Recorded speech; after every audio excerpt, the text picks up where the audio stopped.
Ele ganhava a vida explodindo rochas, colecionava carros como verdadeiros troféus e transformou um ferro velho rural no Canadá em um dos programas de restauração mais queridos do canal Discovery. Mike Howe, o lendário Rasta-Blasta da série Os Restauradores de Rust Valley, conquistou fãs ao redor do mundo ao perseguir sua paixão com tudo o que tinha, mesmo quando os números simplesmente não fechavam. Mas enquanto o público via a alegria de trazer velhos carros de volta à vida, Mike enfrentava uma realidade bem mais dura nos bastidores. Estresse constante, contas se acumulando e o peso de tentar transformar um sonho em um negócio sustentável. Foi por isso que quando ele organizou repentinamente um grande leilão e se desfez de centenas de carros, uma pergunta ecoou pelo mundo inteiro. O que aconteceu com Mike Howe? Por que ele se afastaria justamente daquilo que o tornou quem ele é? Fique até o final para entender essa história surpreendente. Ele sempre viveu em alta velocidade, tanto no trabalho quanto fora dele. Nascido em 1956 em St. Boniface, Manitoba, no Canadá, teve uma infância comum até que seu pai passou a trabalhar na Canadian Pacific Railway. Essa mudança levou a família para Kamloops, e foi ali que a paixão de Mike por carros começou a nascer. Desde muito jovem, ele já era completamente fascinado por motores. Aos 20 anos, Mike já colecionava carros, especialmente esportivos clássicos, daqueles que rugem, vibram e fazem qualquer apaixonado arrepiar. Ele costumava dizer que esse amor estava no DNA. Crescendo nos anos 60, cercado por potência, estilo e liberdade, Mike se tornou viciado na adrenalina dos carros rápidos, uma paixão que o acompanharia por toda a vida. Quando se tornou independente, ele não mergulhou diretamente no mundo do automobilismo. Em vez disso, fundou a Chimera Springs Rockworks Limited, onde construiu sua reputação como especialista em detonações de rochas. Era um trabalho perigoso, intenso e cheio de adrenalina, exatamente o tipo de desafio que ele adorava. Sua equipe perfurava, escalava e detonava encostas para estabilizar estradas onde deslizamentos poderiam causar tragédias. Como o próprio Mike costumava dizer, ele passou anos pendurado em penhascos, explodindo coisas. O negócio prosperou e ele acumulou uma boa fortuna na construção civil. Mas quem o conhecia sabia muito bem para onde grande parte desse dinheiro ia, para sua crescente coleção de carros clássicos e esportivos.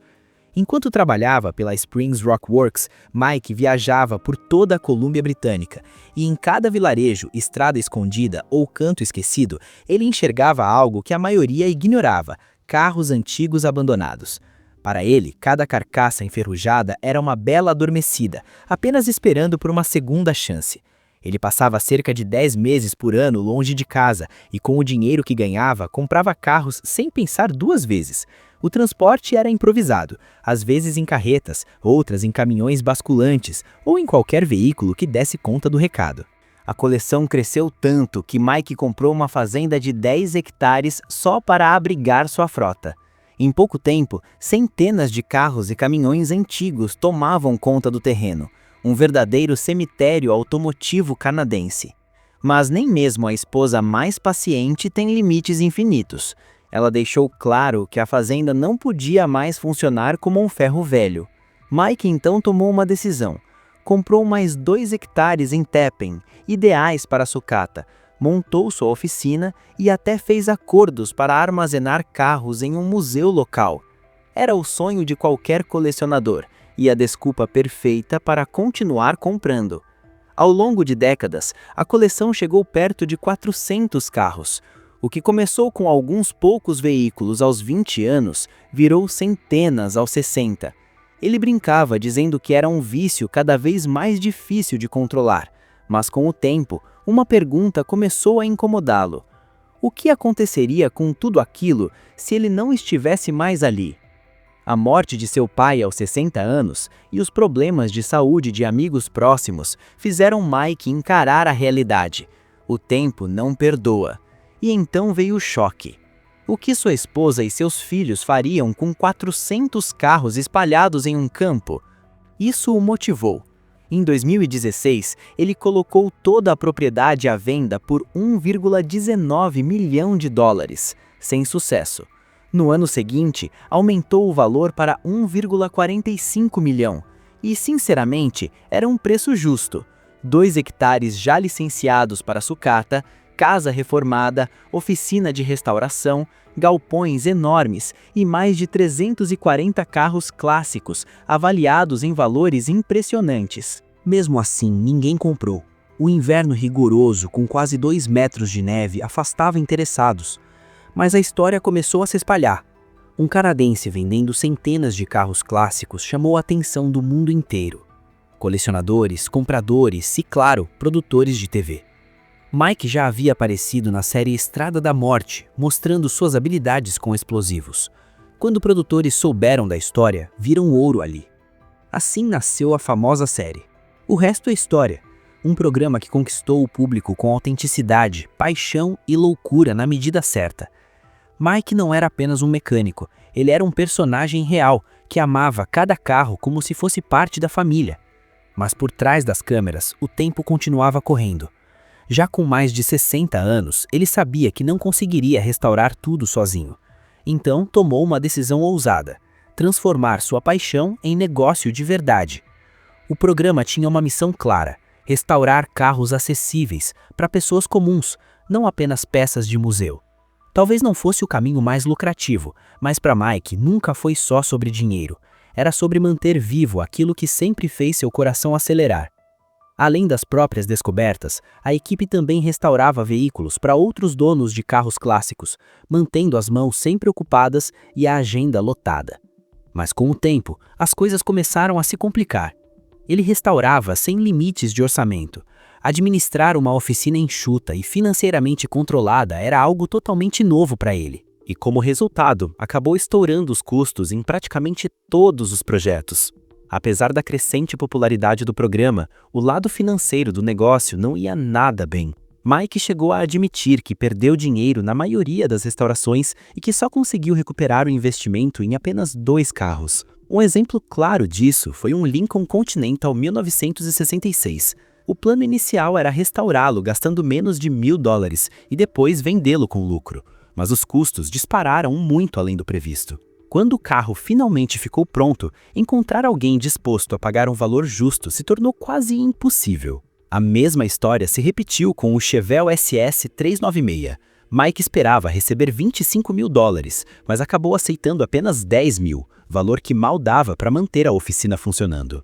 Enquanto ele era movido pela paixão, seu filho Connor tinha os pés no chão. Ele sempre lembrava o pai de que cada dólar precisava ser bem investido e não hesitava em apontar decisões ruins, como quando Mike gastou $2.000 em uma máquina dobradeira apenas para trabalhar naquele Lincoln.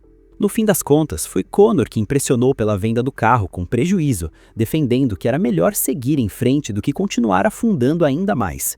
Em seguida, veio um dos projetos mais difíceis da vida dele, um Lincoln Continental 1963. O que deveria ser uma restauração de $17.000 acabou custando a impressionante quantia de $50.000.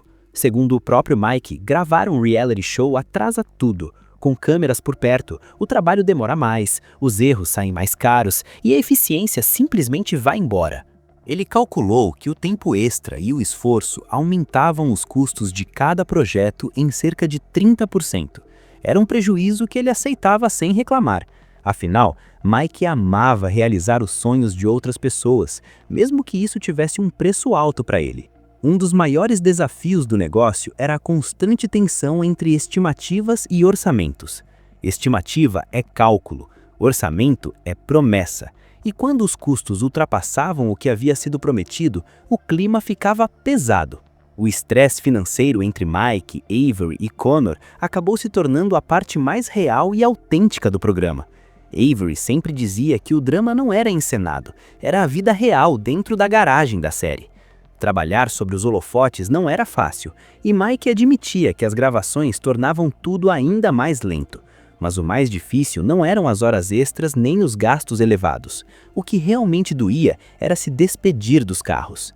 Depois de colocar tanto amor e dedicação em cada restauração, vendê-los partia seu coração. Avery e Connor eram a voz da razão. Eles mantinham Mike firme e garantiam que o negócio sobrevivesse, mesmo que isso significasse vender um carro pelo qual ele tinha verdadeiro carinho.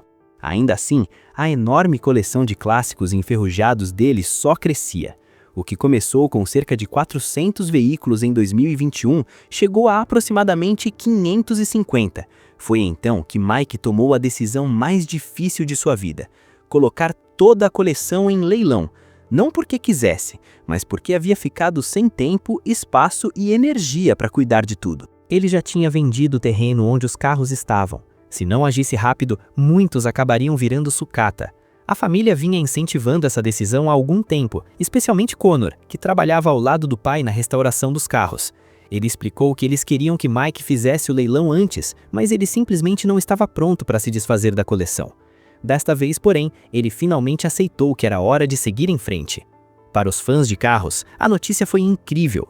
Quem acompanhava a jornada de Mike desde 2018 teve a chance de possuir um pedaço daquele lendário campo dos sonhos. A EG Auctions, também conhecida como Electric Garage, organizou o evento, prometendo um leilão colossal. Tudo foi transmitido ao vivo, atraindo compradores do Canadá e de várias partes do mundo. Na véspera, mais de 7.000 lances online já estavam registrados. Cada um dos cerca de 500 veículos foi leiloado sem preço mínimo. Ou seja, quem desse o maior lance levava, independentemente do valor. Entre carros e peças, Mike e a equipe da série restauraram 3 verdadeiras joias: um Chevrolet Camaro 1970, uma Chevrolet Station Wagon 2 portas de 1955 e um Blazer 1970. Mas esse não era um leilão comum. Segundo o CEO da EG Auctions, Todd Schwint, foi o maior desafio logístico da história da empresa. Normalmente, os carros são levados até um pavilhão. Desta vez, não. Os veículos permaneceram espalhados pela propriedade de Mike.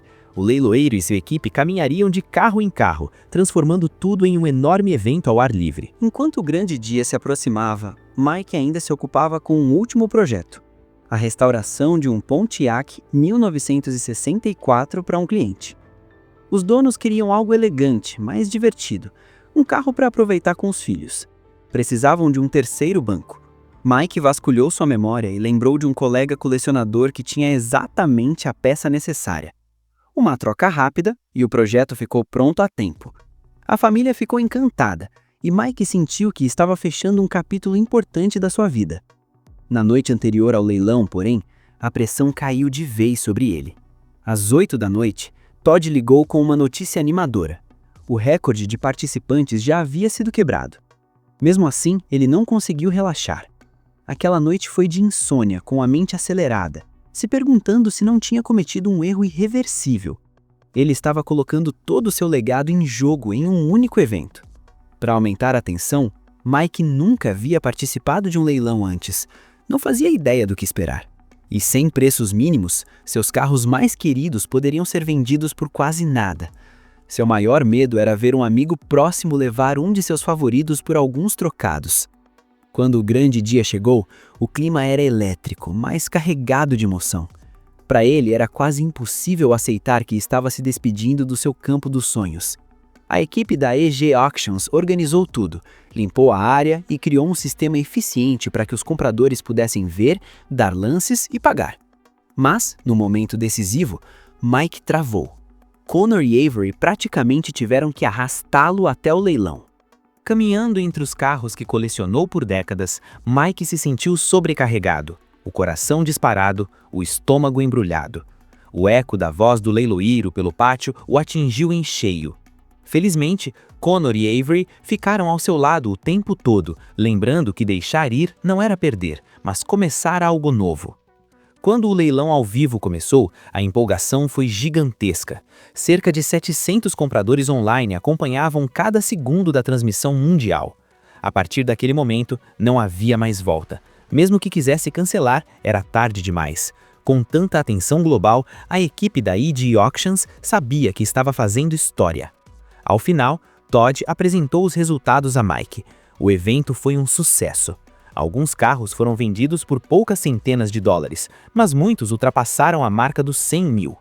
Antes do leilão, Todd estimava arrecadar cerca de 100 mil dólares.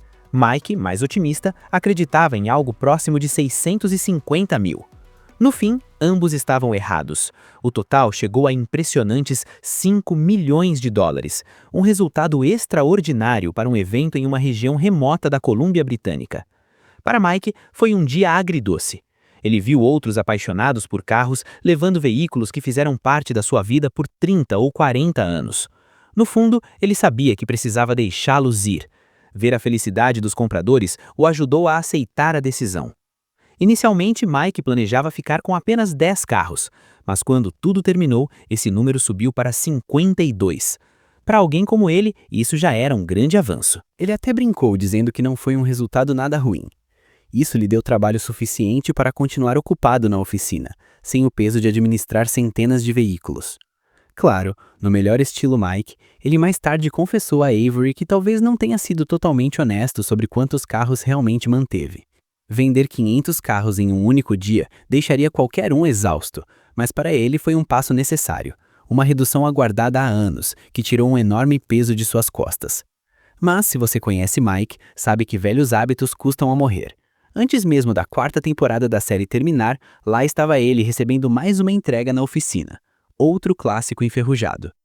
Avery não se surpreendeu nem um pouco. Ele já viu de tudo e sabe que o amor de Mike por carros jamais vai desaparecer. Depois de liquidar sua coleção lendária, é só questão de tempo até ele começar outra. E com tudo o que acontece em Rust Valley, muitos fãs se perguntam, será que Mike ainda vai recomprar alguns dos carros que vendeu? Se você gostou do vídeo, deixe o like, inscreva-se no canal e ative o sininho para não perder nenhuma novidade. E antes de sair, confira o vídeo que está aparecendo na sua tela agora.